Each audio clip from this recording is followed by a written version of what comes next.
ഇപ്പോൾ നമ്മൾക്ക് കോഴിക്കോടേക്ക് കൂടെ ഒന്ന് പോവേണ്ടതുണ്ട്. കോഴിക്കോട് നിന്ന് ടി അനീസ് അലിയാണ് വാർത്തയുടെ വിശദാംശങ്ങളുമായി ചേരുന്നത്. അനീസ് ഇപ്പോൾ റെയിൽവേ സ്റ്റേഷനിലാണല്ലേ ഉള്ളത്? അവിടെ എങ്ങനെയുണ്ട്? ഇപ്പോൾ തിരുവനന്തപുരത്ത് RCCയിലേക്ക് വന്ന രോഗികളെല്ലാം വലഞ്ഞിട്ടുള്ള ഒരു കാഴ്ചയാണ് നമ്മൾ കാണുന്നത്. കോഴിക്കോട് എന്താണ് അവസ്ഥ? യാത്രക്കാരൊക്കെ ഉണ്ടോ? ഓട്ടോ സർവീസ് നടത്തുന്നുണ്ടോ? അതുപോലെ പ്രൈവറ്റ് വാഹനങ്ങൾ എന്തെങ്കിലും ഉണ്ടോ? എന്താണ് വിവരങ്ങൾ? ഇന്നലെ അർദ്ധരാത്രിയോടുകൂടി ആരംഭിച്ച സമരം ഇപ്പോൾ ഇങ്ങനെ നേരം വെളുത്തത് മുതലാണ് ശക്തി ആർജിച്ചു വന്നുകൊണ്ടിരിക്കുന്നത്. നമ്മൾ ഇങ്ങോട്ട് എത്തുന്ന റെയിൽവേ സ്റ്റേഷനിലേക്ക് എത്തുന്ന വഴിയിലും ഓട്ടോ ഒക്കെ ഉണ്ടായിരുന്നു. പക്ഷേ ഇപ്പോൾ സർവീസുകൾ നിർത്തിയതായിട്ടാണ് കാണുന്നത്. നമ്മൾ കാണുന്നത് ഇപ്പോൾ ഈ ദൃശ്യങ്ങളിൽ കാണുന്ന പോലെ തന്നെ നിരവധി പേര് യാത്രക്കാരായ ആളുകൾ ഇങ്ങനെ വാഹനങ്ങളൊന്നും ലഭിക്കാതെ റെയിൽവേ സ്റ്റേഷന് പുറത്ത് ഇങ്ങനെ തമ്പടിച്ച് കൂടുന്ന ഒരു കാഴ്ചയാണ് നമ്മൾ കാണുന്നത്. ഏതായാലും വലിയ തരത്തിൽ പ്രയാസം അനുഭവിക്കുന്നുണ്ട്. ഏതായാലും നമ്മൾ വന്ന സന്ദർഭത്തിൽ കുറച്ച് ആളുകൾ പറഞ്ഞിരുന്നത് നമുക്ക് ഈ സമരം ശക്തിപ്പെട്ടു വരുന്നതിന് മുമ്പ് എങ്ങനെയെങ്കിലും വീട് പിടിക്കാൻ കഴിയണം, അതാണ് ആഗ്രഹിക്കുന്നത് എന്ന് വിചാരിച്ച് വലിയ വേഗതയിൽ അത്തരം കാര്യങ്ങളിലേക്ക് കടന്നിരുന്നു. പക്ഷേ എങ്കിൽ പോലും ഇപ്പോഴും വാഹനങ്ങൾ എത്താത്ത, ഈ വാഹനങ്ങൾ തടയുന്നതൊന്നും നമ്മൾ ഇതുവരെയും എവിടെയും കണ്ടില്ല. പക്ഷേ എങ്കിൽ പോലും ഒരു ജാഗ്രത ഈ ടാക്സി ജീവനക്കാരും അതുപോലെ തന്നെ ഓട്ടോ ഡ്രൈവർമാരൊക്കെ കാണിക്കുന്നുണ്ട് എന്നാണ് നമ്മൾ കാണുന്നത്. എന്തായാലും ആളുകൾക്ക് ഇപ്പോൾ ഈ രാവിലെ 6 മണി കഴിഞ്ഞേ ഉള്ളൂ. ആ സമയം ആകുമ്പോഴേക്ക് തന്നെ ഒരു വലിയ പ്രയാസം അനുഭവിക്കുന്നുണ്ട്. നിങ്ങൾ എവിടുന്ന് വരിക? എവിടുന്നാ വരുന്നേ? പന്തിരങ്കാവ്. ഒഡീഷ പോ. ഇപ്പൊ എന്താ വണ്ടി കിട്ടുന്നില്ല അല്ലെ? വണ്ടി 10 മണിക്ക്. 10 മണിയാവും. ആരെ വിളിക്കാൻ വരുന്നുണ്ടോ? ഇല്ല 10 മണിയാവും എന്ന് പറയുന്നത് എങ്ങനെയാ? ട്രെയിന് പോവാൻ വേണ്ടി. ഓക്കെ. എന്തായാലും ഇവര് ട്രെയിൻ യാത്രക്കാർ തന്നെയാണ്. ട്രെയിന് പോകാൻ വേണ്ടിയിട്ട് തന്നെയാണ്. അടുത്ത ട്രെയിൻ 10 മണിക്കാണ്. അതിനു വേണ്ടി ഇരിക്കുകയാണ്. ബസ്സിനൊന്നും പോകാൻ ഇനിയിപ്പോൾ ബസ്സൊന്നും ഇല്ല. അതുകൊണ്ടുള്ള പ്രയാസങ്ങൾ അനുഭവിക്കുന്നുണ്ട്. നിങ്ങൾ ഇവിടുത്തെ റെയിൽവേ ജീവനക്കാരാണല്ലേ?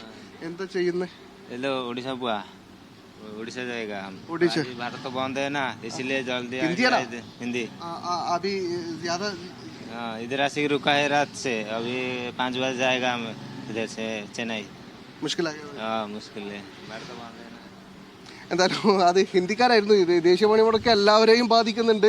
കേരളത്തിലുള്ള എല്ലാ തൊഴിലാളികളെയും ബാധിക്കുന്നുണ്ട്. തൊഴിലാളികൾ മാത്രമല്ല, എല്ലാ മനുഷ്യരെയും ബാധിക്കുന്നുണ്ട്. ഇപ്പോൾ എന്തായാലും ഈ ദേശീയ തൊഴിലാളി സംഘടനകൾ സംയുക്തമായി ഈ സമരം പ്രഖ്യാപിച്ചിരിക്കുന്നു. നേരത്തെ തന്നെ പ്രഖ്യാപിച്ച ഒരു സമരമായിരുന്നു. എങ്കിൽ പോലും അതിൽ ഒരു പ്രയാസം ഇപ്പോൾ ആളുകൾ അനുഭവിക്കുന്നുണ്ട്.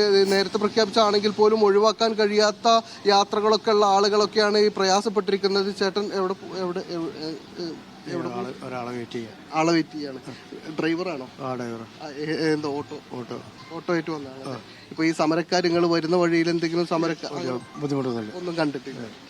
ഓക്കെ. എന്തായാലും ഇത് ഓട്ടോ ഡ്രൈവറാണ്. അദ്ദേഹം പറയുന്നത് പിന്നെ ഇപ്പോൾ നിലവിൽ പ്രയാസങ്ങളൊന്നും ഉണ്ടായില്ല, ഞാനൊരു ട്രെയിനിന് വരുന്ന ഒരാളെ കാത്തിരിക്കുകയാണ് എന്നാണ് അദ്ദേഹം പറയുന്നത്. ഇപ്പോൾ സ്വകാര്യ വാഹനങ്ങൾക്കൊക്കെ പ്രയാസമുണ്ട്. എവിടെ ഇല്ല. ഓക്കെ. അദ്ദേഹം സംസാരിക്കാൻ താല്പര്യപ്പെടുന്നില്ല. നിങ്ങൾ എവിടുന്നാ വരുന്നേ? എവിടുന്ന് വരിക? ചേട്ടാ ഞങ്ങൾ കോട്ടയത്തുനിന്ന്. എങ്ങനെ വന്ന്? ബസ്സിനാണോ അല്ല ട്രെയിനിൽ തന്നെയാണ്? ട്രെയിൻ വന്ന കോട്ടയത്തിന് പോവാണ്.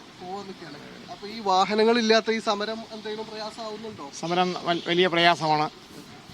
കാരണം ഈ ജനങ്ങളെ ബുദ്ധിമുട്ടിക്കുകയാണ്. ഈ എല്ലാ വർഷവും നടക്കുന്ന ഇത്തരം പണിമുടക്കുകൾ കൊണ്ട് യാതൊരു പ്രയോജനം ആൾക്കാർക്കില്ല. ഒരു ദിവസം സർക്കാർ ഉദ്യോഗസ്ഥന് ശമ്പളം കൃത്യമായിട്ട് കിട്ടും. സാധാരണക്കാരുടെ സമരം അവർക്ക് വലിയ ബുദ്ധിമുട്ടാണ്.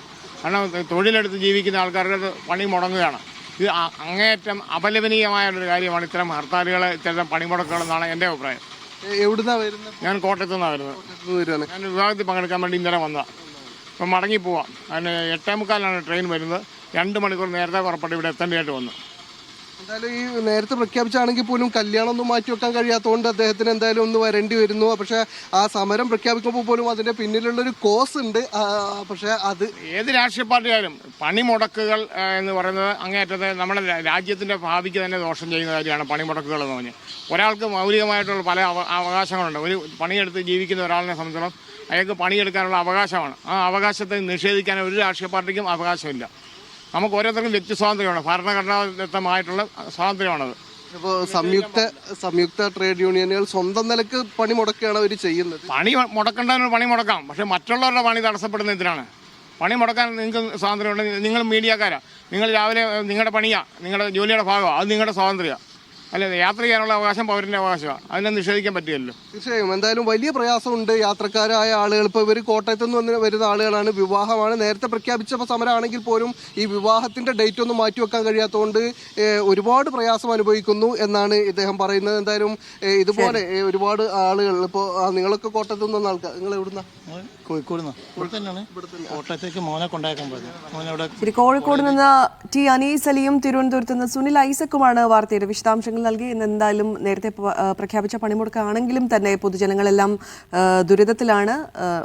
വരും മണിക്കൂറുകളിലും ഹർത്താലിന്റെ കൂടുതൽ വിവരങ്ങൾ റിപ്പോർട്ട് ചെയ്യാം.